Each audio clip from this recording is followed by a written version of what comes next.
एक संत के मुख से तो मैंने ये तक सुना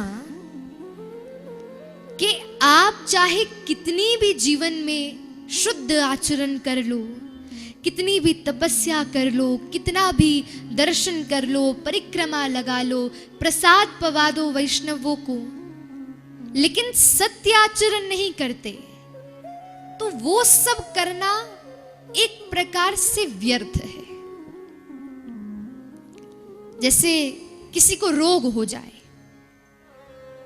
शुगर हो गई, डॉक्टर के पास गए तो डॉक्टर ने औषधि लिख कर दी, ये पा लेना 3 समय और संग परहेज भी करना, सुपाच्य भोजन भी पाना। अब वो व्यक्ति घर तो गया, बढ़िया से समय दवाई खाई, औषधि पाई, लेकिन परहेज करने की बारी आई तो बढ़िया बाजार गया अपने मित्रों के संग तो खूब टिकिया उड़ाई, घर आया बढ़िया सा भोजन करके और खूब मिश्री डाल के दूध काढ़ा और उसमें केसर बादाम डालकर चक्क दूध करके पी लिया और सो गया। हफ्ते बाद गया डॉक्टर के पास, बोला अरे वैद्य, मेरी ये जो रोग था ये तो स्वस्थ ही नहीं हुआ। तो बोले अरे तुमने परहेज किया? बोला अरे नहीं किया। वैसे ही अब व्यक्ति औषधि ना भी पाए लेकिन केवल परहेज ही कर ले, सुपाच्य भोजन ही पा ले, तो भी वो अपने रोग से स्वस्थ हो जाता है। वैसे ही केवल सत्य का आचरण ही कर ले तो सहज उसके समस्त और अदर आचरण भी सब पवित्र हो जाएंगे। ये है सत्य। दूसरा स्वरूप चैतन्य। ठाकुर जी जड़ नहीं है, चैतन्य है। अब यहां गोपाल जी विराज रहे हैं, तीनों एक जुगल स्वरूप है।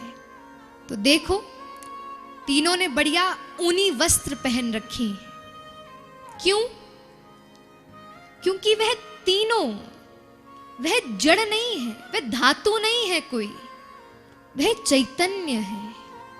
जैसे हम लोगों के लिए ठंड है, जैसे हम लोगों के लिए सर्दी है, वैसे उन लोगों के लिए भी है।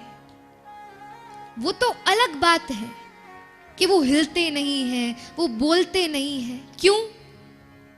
एक बार यदि गोपाल जी ने अपनी भुजा नीचे कर ली तो हमें तो अभिमान हो जाएगा, हम कितने बड़े भक्त हैं, हमारी भक्ति से भगवान प्रसन्न हो गए। आजकल बड़ी वीडियोस आती है ना, गोपाल जी दूध पी रहे हैं। अरे तुम्हारे घर का बालक कोई दूध पिए तो तुम उसकी वीडियो बनाकर अपलोड कर दोगे। इसीलिए अभी तो दूध ही पिया है तो ही इतना अभिमान आ गया।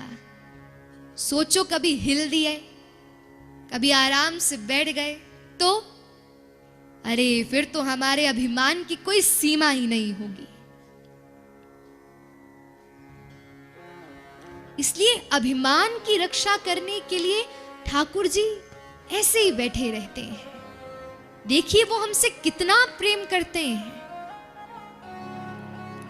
अरे इतना प्रेम करते हैं कि हम उनके लिए 4 घंटा बैठते हैं कथा सुनने के लिए, लेकिन फिर भी कभी ऐसे बैठेंगे, कभी भुजा ठीक करेंगे, कभी टांग को दबाएंगे। अरे बड़ा दुख रहा है, लेकिन वो हमसे कितना प्रेम करते हैं।